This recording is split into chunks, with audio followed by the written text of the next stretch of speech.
kasus masalah Banjarmasin. Saya pas tiba di sana, saya bilang sama panitia, Ustadz gimana ceramah? Ceramah. Kenapa nggak ceramah? Tidak ada sesuatu yang kita sembunyi. Saya bukan orang PKI yang perlu ditakuti, ya? Atau saya mengajak orang untuk kafir. Kita mengajak kalau Allah, kalau Rasul. Ceramah saya semua hampir 600 judul ada di YouTube, bisa ditonton sama semua orang, bisa dinilai. Semua rujukan kita, kajian kitab Minhajul Muslim, kajian Riyadhus Shalihin, kajian tentang Nawaqidul Iman, buku-bukunya ada semua. Referensinya jelas. Dan saya sangat terbuka, kalau ada sesuatu yang salah, nasihati silahkan. Alhamdulillah, jazakallah khair, kau nasihatin, gitu kan. Tapi rupanya tidak tahu surat itu dari mana, tidak ada kop suratnya, tiba-tiba main mengancam. Ini semua hal yang sama sekali jauh dari adab kaum muslimin. Ya. Di Indonesia, teman-teman yang tanda tangan di situ mengatasnamakan, gitu kan, mengatasnamakan lembaga-lembaga mereka. Masa kalau Natal jaga gereja? Hah? Masa pemimpin non-muslim didukung? Masa pabrik sendal yang tulis lafzul jalalah mau ditutup kemudian mereka bela? Syiah buat acara dibela, ya. Ahmadiyah dan seterusnya aliran sesat banyak. Ahli sunnah wal jamaah ditahan. Dan apa haknya secara hukum pemerintahan, apa haknya gitu? Tidak ada hak syar'i. Kalau yang tahan mungkin aparat pemerintah, resmi, militer pemerintah mungkin. Ini enggak sama sekali. Dari mana ini? Gitu kan? Tapi saya lihat subhanallah pada saat itu sudah terlalu banyak ya. Itu kemarin masa yang datang untuk hadir taklim saja, kalau dihitung-hitung bisa 10.000 kali lebih. Ya. Ada yang sudah nginep berapa hari dari Palangkaraya, dari mana-mana segala macam. Kemudian juga ada yang sudah nginep sampai 2 hari di situ. Akhirnya di tempat yang saya nginep, jazakallah khair Pak Haji yang undang itu, ngumpul semua ikhwah. Masjid tahu tidak datang, saya ditahu di sini datang semua. Akhirnya terpaksa saya buatin taklim di rumah. Tapi apa jawaban saya teman-teman sekalian? Saya bilang, ikhwani. Dan itu kebetulan juga ada akhwat. Kita harus tahu satu hal. Tidak ada dalam agama itu tidak ada cobaan. Ada cobaan. Dalam dakwah ada cobaan, dalam makan ada cobaan. Ada cobaan. Kita anggap ini ada saudara-saudara kita muslim yang tidak ngerti apa-apa tentang keadaan, belum kenal saya, belum tahu, main langsung vonis, apalagi ditulis Khalid Basalamah pemecah umat ini. Apa yang pemecah umat? Apa yang saya pecahin? Hah? Kalau saya disuruh pecahin telurnya mungkin iya saya pecahin telurnya supaya makan gitu. Nah, apa yang dipecahin gitu? Ya. Jadi akhirnya ditulislah hal-hal yang tidak benar. Saya bilang jangan balas kebodohan dengan kebodohan. Ingat, saya minta antum dengan tenang, ribuan orang pulang, jangan buat keributan, jangan balas kebodohan dengan kebodohan. Sudah selesai, nggak masalah. Saya pun akan balik ke Jakarta, gitu kan? Jangan jadikan sebagai sebuah masalah. Ini cobaan. Nabi SAW bahkan dilempari batu di kota Taif. Gitu.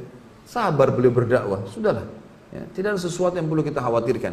Jangan balas keterburukan akhlak kecuali dengan kebijaksanaan. Harus begitu, kedewasaan. Udah selesai. Alhamdulillah saya dari kecil sudah terbiasa memimpin lembaga. Artinya sudah biasa dari kecil, dari SD dipilih jadi pemimpin ketua kelas, jadi begini sampai saya ngajar di kampus di Makassar jadi wakil rektor, kemudian saya jadi ketua yayasan berapa kali. Udah biasa mimpin dan saya udah biasa hadapin banyak karakter jemaah di pengajian dan seterusnya. Gak perlu kita balas dengan emosi. Saya gak perlu bilang itu serang sekalian, ribut. Alhamdulillah. Dan saya tetap berdoa kepada Allah mudah-mudahan teman-teman diberikan hidayah. Siapa tahu malah dengan dengar ceramah insya Allah malah lebih baik gitu kan. Tapi ini tidak boleh terjadi. Apalagi di kalangan ahli sunnah wal jamaah. Gak boleh sama sekali terjadi. Saya juga warga negara Indonesia sampai salah satu pengacara sana bilang, Ustadz ini kalau antum yang sedang diserang, antum warga negara Indonesia. Bisa menyampaikan apa saja sebagaimana pemabuk bisa ngomong apa saja di jalanan. Gak ada urusannya. Kalau materinya silakan disimak. Kalau ada masalah baru disampaikan. Itu pun ada jalur hukumnya. Nah, jalur hukum bisa disampaikan. Baru kemudian ini kalau tiba-tiba mau mengancam saja surat, dilempar begitu saja tanpa ada kejelasan. Sekarang malah dibumbu-bumbuin tuh. Karena dianggap tidak berhasil dibumbuin tuh. Oh sampai gubernur nolak, sampai segala macam hal. Ini tidak benar semuanya. Saya ketemu dengan salah satu saudara kita, pimpinan Angkatan Darat sana yang datang ke pengajian. Kebetulan 16 tahun beliau di Makassar. Kemudian beliau datang pengajian saya sering tapi aku balik Makassar, beliau bilang, loh saya kumpul sama gubernur malam hari itu. Tidak ada perkataan masalah dilarang ceramah antum. Ini cuma dibuat-buat, dibesar-besarin. Katanya di mik-mik masjid disampaikan, mana mik masjid ini? Ini terlalu dibesar-besarin, Allahu a'lam. Saya juga hadir di masjid. Sempat di Masjid Muhammad Hasanuddin memang disampaikan. Kalau ceramah Ustaz Khalid ini tidak diminta disampaikan gitu kan. Tapi waktu saya tanya orang-orang, betul nggak gubernur bilang? Enggak benar. Itu dari pendapatnya dia pribadi menyampaikan gitu kan. Dan ternyata bersama dengan teman-teman ini kan gitu. Tapi nggak masalah. Ini Allah Subhanahu wa taala akan memenangkan agamanya, kan? Yang jelas tidak ada sembunyi. Alhamdulillah sampai jadwal ceramah saya di Jakarta ada alamatnya.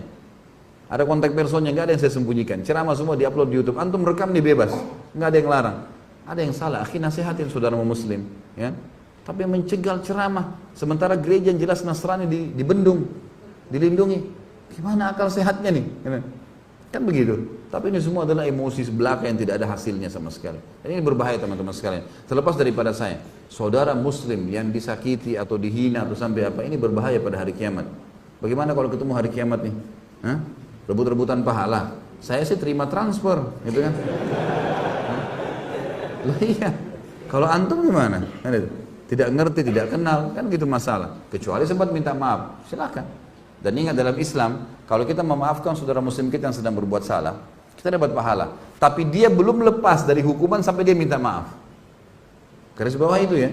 Makanya dalam Islam kalau ada yang ghibah, ada yang fitnah kita maafin, sudah pahala buat kita. Itu perintah agama. Tapi selama dia tidak minta maaf, dia tidak lepas dari hukuman. Karena hukum syar'i memerintahkan dia minta maaf dulu. Kita memaafkan ibadah bagi kita. Wal afina 'anil nas, kata Allah. Orang yang suka memaafkan orang lain, seperti itulah. Allahu a'lam. Jadi ya, jangan memperbanyak musuh pada hari kiamat, teman-teman. Sibukkan diri dengan hal yang positif. Ingat selalu itu. Kita akan meninggal dunia dan ada tanggung jawab hari kiamat.